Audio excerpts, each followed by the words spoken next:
আমরা চিন্তা করছি পরিষ্কার এখন বলতেছি, ভিতর কথা রাখতে লাভ নাই।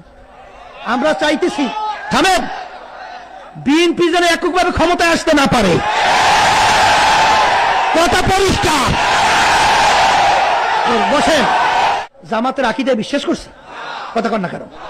মুফতি ফয়জুল করিম ডাইরেক্ট পরিষ্কার সাংবাদিকদের প্রশ্ন জবাব বলছে না, তাদের আকীদা তাদের কাছে, আমাদের আকীদা আমাদের কাছে, এক বিন্দু আমরা লড়ি নাই।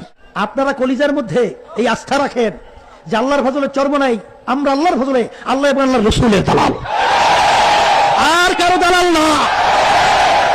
এই আস্থা রাখেন, এই বিশ্বাস রাখেন, আল্লাহর ফজল করবে। দালাল কইলে ওদেরকে আল্লাহ দালাল মেলাইবে, এখন তো দেখাও যায়, এখন তো দেখাও যায়।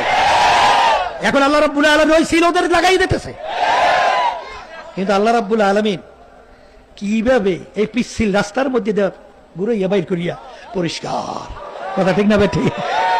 যেই কথা বলতে চাইছিলাম, এটা একটা কাটাযুক্ত পথ না? সংক্ষেপে বলি, রাত্রে বেশি হয়ে যাবে, সময় বেশি হয়ে যাবে, সংক্ষেপে কিছু বলা তো লাগে, আপনারা নাহলে বুঝবেন কেমনে। শোনেন, এই যে এই কিছুদিন আগে 5ই আগস্ট, জুলাইয়ের কিছুদিন আগে বিএনপির সঙ্গে আমাদের অনেক খাতিরই না, ওরে খাতির।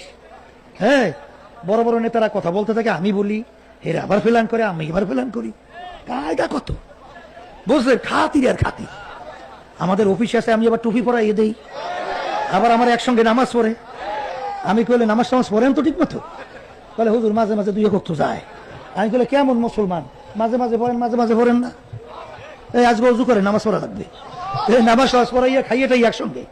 এইবার গেল, এই অসুস্থ, ওখানে একজন রোগী স্বেচ্ছাসেবক, যাও তো মেডিকেল নিয়ে যাও। তাই যেই কথা বলতে চাইছিলাম, তাই শেষ পর্যন্ত খাতিরের কোনো অভাব আছে? কিন্তু যখন 5ই আগস্টের পরে যে কার্যক্রম শুরু করছে চাঁদাবাজি, ও আমি মনে ঠিক বলিনি, মুখ দিয়ে আসতে শব্দ বেরো, ভয় পাইতে কি শুরু করছে? চাঁদাবাজি, স্টেশন দখল, এই বিভিন্ন ঘাট দখল, এমনকি একটা পানের বিক্রেতা কি করে, পানের দোকানদার ওই চাঁদার আওতার থেকে মুক্ত হয় নাই। আমি ওই কুমিল্লা যাইতে আছি, রাস্তার পাশে রহমতপুরীর বাসায় রাত্রে রয়েছে, বলছেন রহমতপুরি হুজুরে চেনেন না? ফল নিয়ে আসে, জিজ্ঞাসা করি দাম কেমন? বলে হুজুর এত। আমি বলি এত দাম কে? বলে হুজুর যার থেকে ফল আনছি সে বলতেছে, হুজুর এই যে ফলের দোকান রাস্তার পাশে করি, দৈনিক 1000 টাকা করে চাঁদা দেওয়া লাগে। তা হুজুর আমি কামাই করি কয় টাকা? এখন আমার এই টাকা তো এই ফলের উপর উঠেই হইবে, কথা ঠিক না বেঠিক? এখন এইটা কি ন্যায় নেওয়ার নাই?